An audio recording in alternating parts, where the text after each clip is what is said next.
Hello again, this is the video for week 10, and in this video we're going to go over some skills of face-to-face communication in addition to some components of active expression. As we'll talk about in a minute, active expression is meant to complement active listening and to continue what work begins with active listening. So your assignments will be a little bit different this week because you'll begin your communication experiment, and those will, I'll give you a couple of weeks, at least a couple of weeks to get those finished. And instead of your typical practice and demonstrate assignments, I just want you to focus your energy on trying to get those communication experiments together, and I'll tell you a little bit more about that toward the end of this lesson.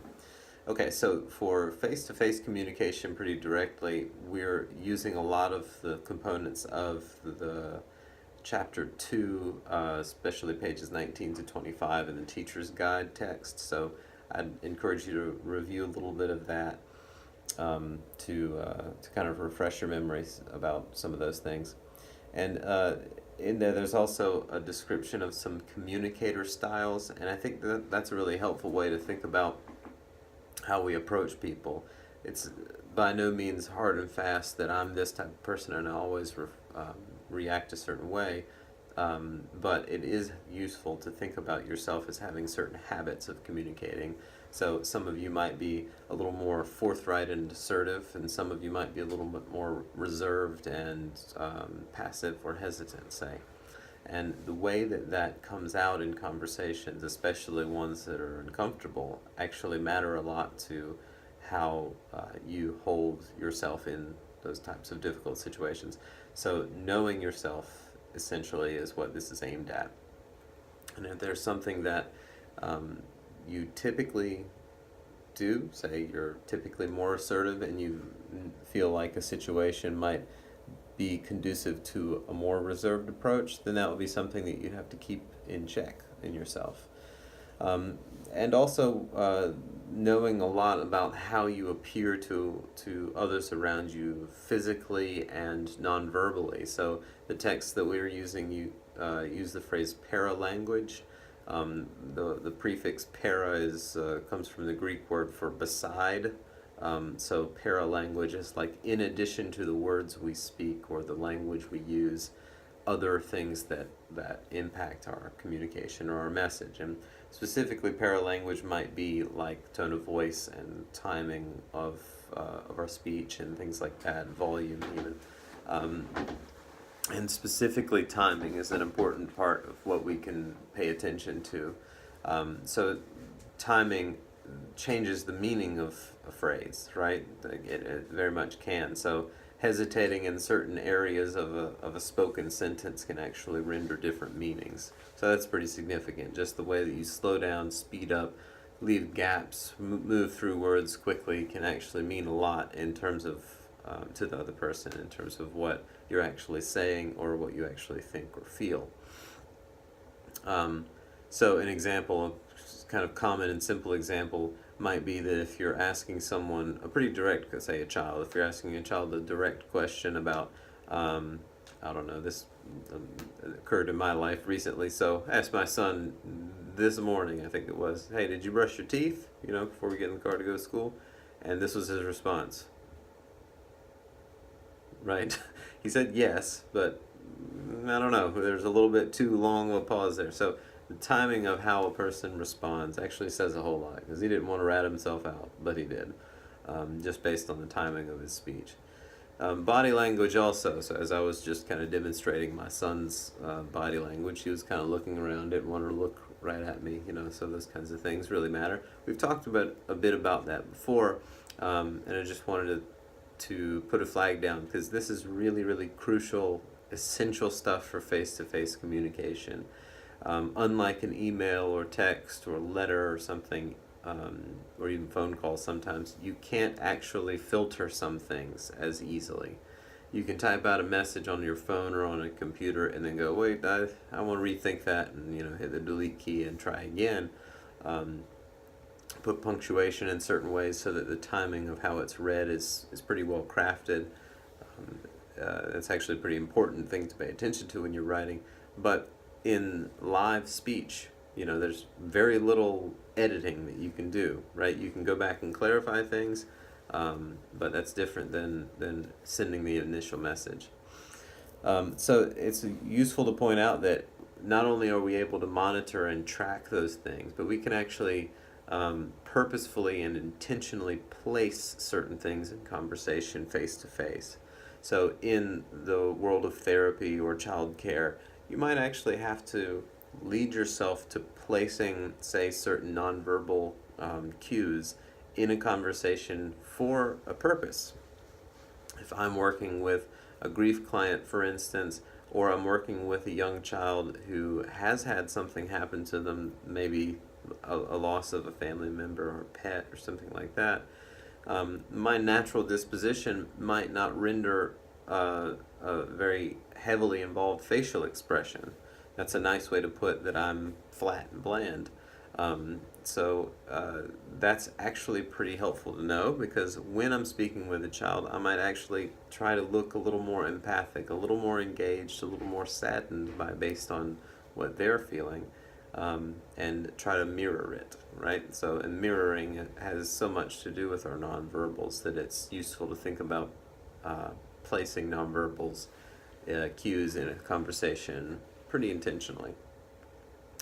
So the next few slides we're going to cover will go over a few aspects of maintaining a professional stance, right? The reason this is useful to highlight is similar to what I just mentioned. The flow of a conversation doesn't stop because we feel, say, wrapped up in an emotion or confused about something. So that means that the words we choose, how we present ourselves, how we work through conflict, how we help a person understand their situation differently, it's all time sensitive in a face-to-face conversation. So having some ideas about how to move through these types of challenges on the forefront can be really helpful in preparing you. So I've given you a slide of some things to avoid and things to utilize with in regard to word choice. Now, especially when working with young children, but also working with their parents and their families, it's really useful to avoid things like jargon or acronyms in the educational world or the psychology world that they might not know and might not be a part of their daily vocabulary. If you describe something to them and kind of agree, this is what this is called and I'm going to use it now, so they are caught up, that's all right. But whizzing by them with words that are really specific to your discipline, right, of teaching, childcare, therapy, whatever, is not actually very helpful to them. They may feel like you know what you're talking about, but they don't know what you're talking about, so it's not helpful. Another thing to avoid is glossing over problems. So if there is a problem, it's really useful, it's really important to have an honesty about what's happening. This is going to be hard for those of you who are more passive because you'll have to actually approach conflict, and that's going to be uncomfortable. And it's going to be a problem for those of you who are more aggressive or more assertive, because you'll have to be very careful about how you present it, right? So that you're not, instead of glossing over them, you don't want to barrage them with it either. A couple of other notes about what types of word choices to avoid, right? We want to avoid slang if all possible, and we can do a little bit of mirroring or echoing, if they're using a certain phrase to describe something and it's appropriate and you feel like that would be helpful to build a rapport with them, then yeah, you might use the slang that they're comfortable with in certain instances. You definitely want to avoid any patronizing language that involve things like name calling or profanity against them. Also, you want to avoid lying, right? Be authentic about what you say. You might not want to tell the full detail of all things that are true, but you should especially be careful not to outrightly say things that aren't true or that are opposed to your actual opinion or opposed to the truth. And you definitely want to avoid sexual innuendos of any kind. That involves jokes, that involves just side comments, and that certainly would involve directed, sexual comments toward another person. As opposed to those things that you might want to think about utilizing are simplified languages, simplified words in language. So if it's possible um, to deduce some certain things out of what you're saying and make it accessible to anyone who understands simple language, that's probably the best bet. Again, using complicated jargon and things might feel impressive to some, it might feel annoying to others, but actually saying things that can be easily understood is quite useful, okay? It saves you a lot of work, and it saves them a lot of confusion. As opposed to glossing over problems, we want to state them out clearly. Now again, that's not so that we can place blame and barrage people with issues, but that we're all on the same page when we're discussing the problem. Mature language as opposed to patronizing or profane language. We want to use collaborative language. That means that I'm not just the one in charge, we're sharing this job together, things like that. And it's pretty useful also to try to stick with what might be observable behavior. Now, observable behavior refers specifically to things you can see and things that you can hear, right? So you can hear certain words being said and how they're being said. You can see certain behaviors and how they're being carried out. Things that they might be feeling in terms of when you're navigating a conflict.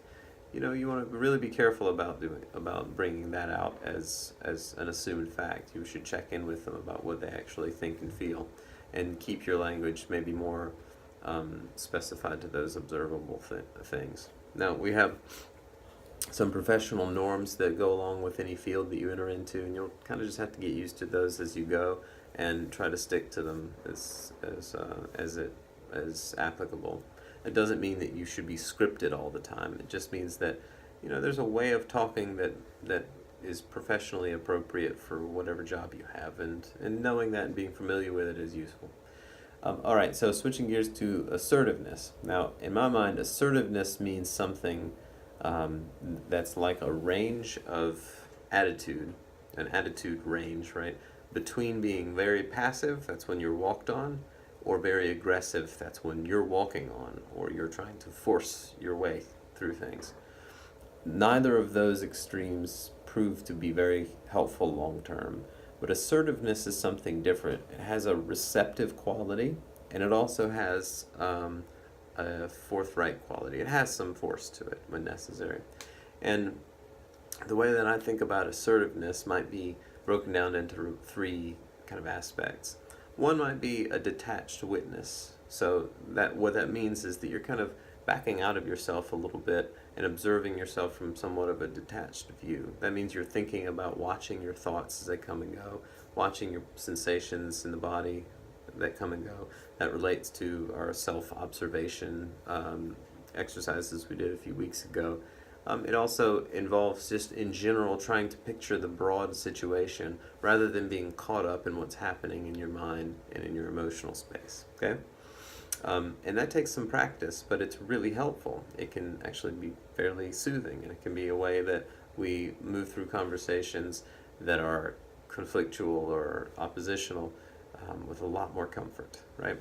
Another thing to consider is making space. What I mean by that is basically using the minimal force necessary to say what you think and feel. And so making space is providing the other an opportunity to not only respond but provide more information. So you're not just focused on and just providing things that you think and feel and continuing to bowl through them in that way or push too hard, but you're only putting yourself out there enough so that it's actually helpful for the resolution of the conversation. And another thing that you might consider is reminding yourself that the phrase, it's okay. And in this case, it means everything, right? This one conversation very likely isn't going to be something that haunts you for the rest of your life, right? Those are very few and far between conversations. If anyone is unfortunate enough for that to happen to them. So reminding yourself in a conflict, it's okay. This is going to be all right.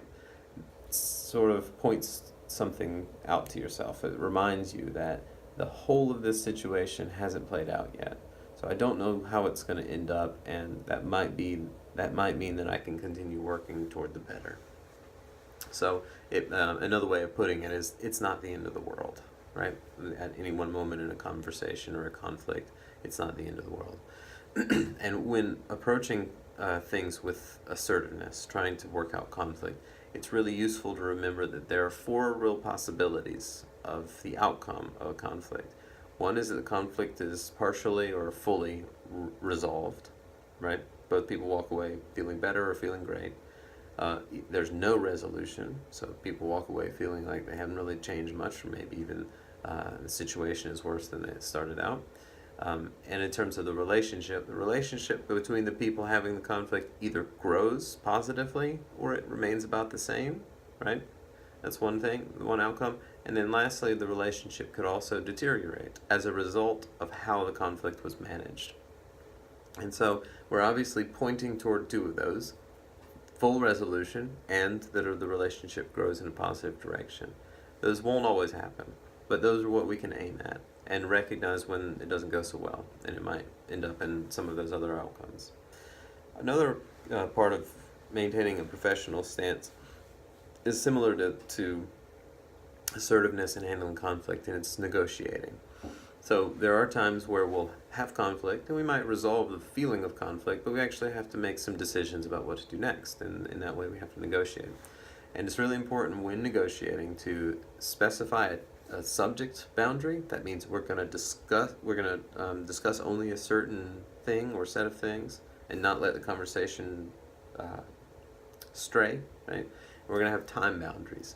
So negotiation can last a long time. We're not going to spend all day talking about this. We're going to sit down for half an hour, and wherever we end up, we're going to kind of bookmark it if we need to and come back to it later.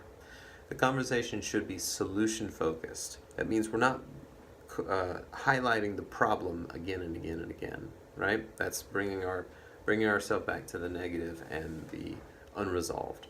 We're trying to look forward and out toward a possible solution, and that basically means trial and error. I have an idea about a solution, what it might be, and I'm going to toss it out there. And it might not work, but at least I'm aiming at something that can be considered a solution. Now, in one of your texts, they list out 5 possible ways of moving through negotiation. Now, as with most or almost any lists, these are just kind of suggestions. So take what you can out of it, and if it makes sense to alter some or whatever, then do that. But analyzing your feelings has to do with that detached witness kind of idea. Imagine yourself in their position. That's also a kind of detachment. You're moving out of yourself a little bit and trying to take the whole situation into account. Conferring with colleagues also helps you do that, because you're getting outsiders' opinion that you might trust or feel are valid. Meet the other in a non-threatening manner. So this is moving away from aggression, right, into that assertiveness range. And then when you brainstorm, do so judgmentally and work toward appropriate solutions, right? So you're not trying to avoid criticizing the other person and who they are, even if you don't like some of their ideas. All right, so lastly, 2 more aspects of maintaining a professional stance. What can be called a problem-solving model is approaching someone, helping them figure out an issue, right? Helping them figure out a solution to a problem. This is different from negotiating, where you're both working towards something you're mutually interested in. Someone has an issue, and you're trying to help them through it. Now, this can be really well used with children. So, what have you tried? Ask them what happened when they tried that. Ask them what you thought to try, and then ask them what they think that would happen if you did that, right? So, here's an example. So, a child is feeling angry because another child continues to take over their play space, right? Taking their toys, kind of dominating the place. One possible solution would be the teacher would go, "Hey, you're picking on this other kid, move over here and leave him alone," right? That's one way. Another way would be to teach the child having the problem how to move through a problem-solving model, where you can ask the child, well, what did you try? And they might say, well, I just came up and told you, right? So didn't try much. So you might, or they might have tried something else, like I screamed at him and told him to get out of my center, And okay, well, what happened when you did that? Well, he screamed back at me, and then he took another toy that I was wanting to play with. So okay, that didn't work really well. So what have you thought to try? And the child might come up with a lot of different ideas. Maybe I'll go to a different center. Maybe I'll talk with him in a more calm way and ask if he wants to play with me. And then, okay, well, what happened if you did that? And they might not know. They might have to go try. Or they might come to a kind of realization of sorts. Well, I didn't really want to play there anyway, and I don't really want to get into it with them, so I'm going to go to a different center. Or, no, I was kind of into what I was doing, and I could play with someone else while I was doing it, so I think I might ask them that. If they're having trouble, then, talking with them about possible solutions can lead you to basically say to them, we've talked about these things, some things you thought of, some things I suggested. If you were to try one of those, which do you think you'd try first? They come up with one, and then you might ask them to go try it out. Helping a child in this sort of way allows them to learn not only how to reach out for help when they need to, but what type of help they can provide themselves. It kind of comes back to the aphorism, you can give a man a fish and he'll eat for the day, but you teach a man to fish and he'll eat for the rest of his life. So you're helping the child figure out how to solve problems, right? And lastly, with professional stance, helping someone deconstruct their own possibly rigid view. Now what this means is, pretty specifically, if you're talking with an adult, but also applies to children. It could very easily apply to children, but it might be more useful with talking to adults. If a parent, say, has an idea about parenting or about something else that affects the child you're working with, rather than arguing and saying, well, that's not true, and these are all the facts that support why I'm right? You might walk away from the conversation right, but you might not walk away from the conversation with the issue resolved and the relationship grown, okay? And one way you might be able to help them see a way that you feel is better is you might ask them other questions, like, is what they're thinking true? Pretty outrightly say, well, is that true? Sometimes they go, well, no, but I feel like that, and that can turn the conversation. Or if they do feel it's true, maybe ask for some evidence politely, like, well, how do you know that's really true? I don't really see it that way. Can you help me understand the way you're seeing it? And another way to think outside the box for them might be to ask them questions like, are there any other ways that could be explained? You can explore other options about how a situation is explained so that you might even come back around to your own opinion, and they might even accept that. An example would be something like, explaining misbehavior. Well, my kid's misbehaving because they're spoiled and bad. That's one way the parent might think about it. Well, is that true? We might think about past behaviors and how the child behaves and might not find that it's true. But even if they do think that, well, how do you know that's absolutely true? There are lots of other things that could go into what the child's doing and how the child's behaving. Are there any other alternative explanations? One explanation might be that if they're misbehaving in a way where they're acting out in anger, say, there might be something else going on in their life that we don't know about that they're upset by. Either there might be bullying situations at school, there might be, maybe the parents are splitting up and they're reacting to that with anger and irritation. There's changes in the family, if they're moving, other things like that. So that might help someone see something a little bit more your way even, but also allow them to open up their understanding of one given topic so they're not rigidly stuck to an understanding of it. Okay, so I'm going to go through some aspects of active expression next. Active expression really just overlaps with the final portion of active listening, which is responding appropriately. Active expression is a way of thinking about the self's frame of reference. That means your frame of reference. Before active listening, you were taking the other's frame of reference, imagining what they're going through and asking them more about that and trying to pull that out of them, right? Whereas in this case, you're actually putting forth more of your opinion, your thoughts, your views. And you might think of active listening as making space for the other. You're kind of backing up in a sense and letting them fill the space of the conversation, whereas active expression, you're actually entering into it more as yourself with your thoughts and your opinions. As with active listening, unconditional positive regard, which kind of overlaps with the deferring judgment, I just wanted to make another mention of that because I wanted to say that it's, again, not assuming that what the other does is all good. It just means that you're both working toward the better. And entering into a conversation assuming that really changes the tone of it, right? Even if a person is really putting you off and you're really feeling reactive to them, being able to work through a conversation with the assumption that, all right, we're both trying to work for the better for ourselves, and that involves the other person. That can be a useful starting point, right? Rather than this is my enemy and I have to prove them wrong, or I have to prove me right, or I have to defeat them in this conversation or get them to do what I want. Those things are pretty short-lived, right? But assuming you're both aiming at the higher good is useful. So let's talk for a few moments about some ways that you can actually respond appropriately. This is, again, the last sort of step or component of active listening. And there are some more subtle and more direct ways we might do that. So on the more subtle end, encouragement and reassurance.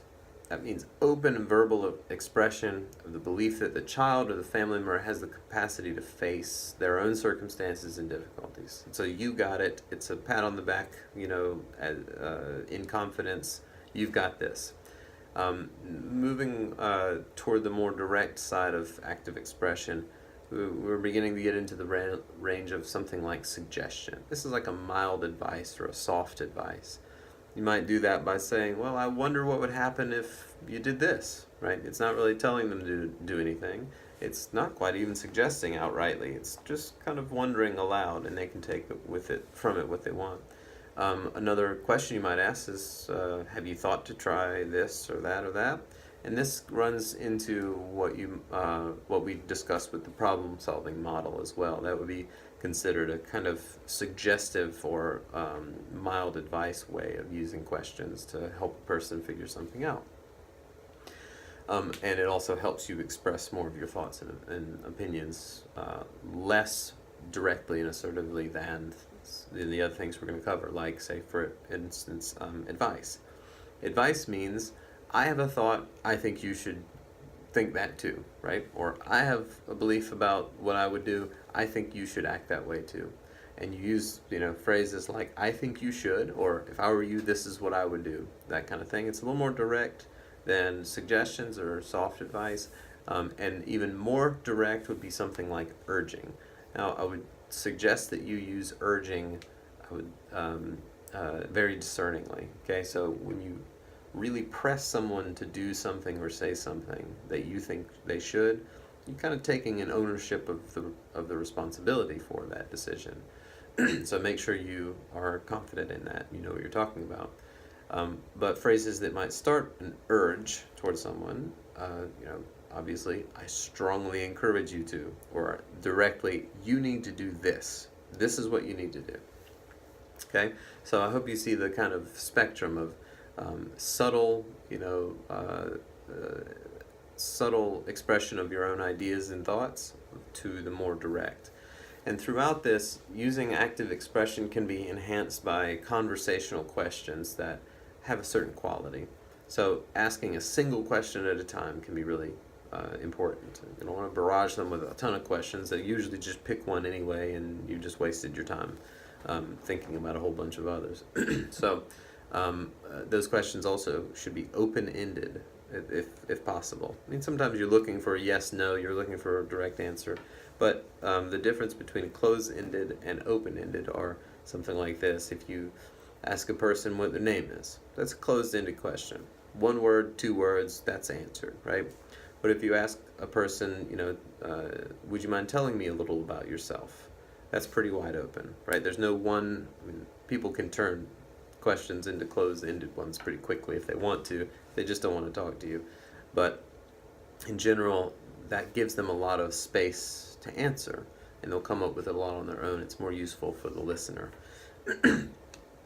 Questions also should be succinct. That means not too wordy, like they should be pretty concise, but clearly understandable. Maybe using some of the kind of simplified language, avoiding jargon and things like that. Sometimes using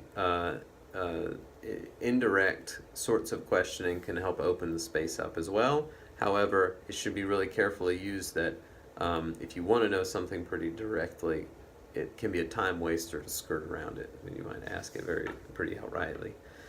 Sometimes avoiding why questions and erring on the side of something like what can be helpful. So why can feel somewhat blaming and accusatory, whereas what might be just a description of circumstances. So why did you do that could be replaced with something like, I wonder what led you to do that, or would you mind telling me what led you to do that? And then also a really important part of using questions, this might seem obvious, but we don't do it very well often, is using silence, right? That's the part of active listening, to allow the person time to answer it. So throwing questions at them, and before they even get halfway through the answer, we're dousing them with another set of questions. We're just confusing ourselves, we're exhausting them probably, and might be just leading to a frustrating resolution. So asking a clear, concise, open, single question, and then waiting. Let them think, let them process, let them talk it out for themselves, and wait on their answer. Okay, so those were some components of maintaining a professional stance, and then more specifically about active expression, which again is kind of like the follow-up to active listening. This is where we're listening by making space for the other to fill, so that we can understand them as fully as possible and know them as fully as possible. And then after we kind of digest it, we're coming back and expressing what more directly we think and feel. We're filling that space of the conversation with us, right, as our frame of reference, rather than with active listening, trying to take the other's frame of reference the best we can. So a reminder that your practice and demonstrate assignments will be replaced with communication skills experiments, and that's described here in your PowerPoint. There's 6 scenarios that I want you to put yourself into. Practicing some of the things with yourself. That means literally in front of a mirror out loud, which will feel funny, but I want you to do it. That means engaging in a conversation with a friend or family member who knows you're doing a school assignment, right? And that one I want you to video, 3 to 5 minute video, and submit. And then the last 4 are people who don't know that you're engaging in an assignment like this, who don't know you're trying something new.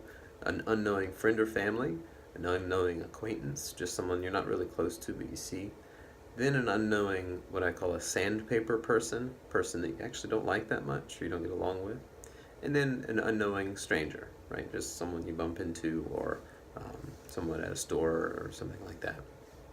And what I want you to do throughout these 6 scenarios, I want you to choose at least 2 components of maintaining a professional stance, active listening, and active expression, right? Choose 2 components from each of those 3 categories, and I want you to try to use them in these situations. Now, they don't all have to be in one, right? You spread them out, but I do want you to try to include at least 1 or 2 in each. And for your video, when you're going to engage in a conversation with someone who knows you're doing it, knows you're doing the assignment, and who's like a friend or family member, I want you to try to use at least 3 of those total 6. Okay, so there's 2 components from each of those 3 categories, so that's a total of 6. Use half of those in your video, okay? And make sure that that it's pretty clear which one you're doing. And then what I want you to do, it's on another slide, submit a 2-page reflection covering all the experiments you did in those 6 scenarios. And I want you to describe how you use the 6 components, okay? So I want you to say what you did and when you did it. And if it was in the video, describe what part of the video it was in. If it wasn't, describe what the situation was like. Will you tell me how the experiences you had were similar or different? How the strategies you utilized were different or similar? Tell me how long it took for you to prepare. Was it hard for you? How do you think you did overall? and any other things that you feel were notable about that experience. Okay. Send me an email or text or call or something if that assignment isn't clear or some part of it isn't clear, and I'll be glad to try to straighten it up for you. So for your QQC, this is going to be a little bit different than normal. I want you to look in Chapter 2, and there's some do's and don'ts, right? Kind of listed out in chart form. What I want you to do is construct, a review of the communication skills that we've described in Chapter 2, right? That gone over there. Now, the do's and don'ts you can take from, but what I want you to focus on are some generalized principles about communicating, right? I don't want a list of say this, don't say this, do this, don't do this. I want you to come up with ways of thinking about how to communicate with others that are more general, but that can be applied to a lot of situations, okay? So I'm leaving this kind of open, but I want to see what you come up with. Treat it like you're creating a cheat sheet for yourself of really important components of clear and honest and helpful communication, okay? So I want you to come up with basically a set of, maybe even formulate them like they're a set of sayings or aphorisms, little philosophical phrases that make a lot of sense and point you in the direction of clear communication. And again, not a list of things to do and not to do. This isn't an instructional manual that I want you to create. I want you to create some thought-provoking ideas about how communication is effectively managed, right? So take that and try to and share it as a discussion post, and then I want you to share your ideas about at least one other person's set of principles or ideas that they come up with. And then, of course, there's self-reflection for the end of this week as well. So, as always, reach out to me with any points of confusion or anything like that, especially with regard to this newer assignment. And good luck to you, and have a good week.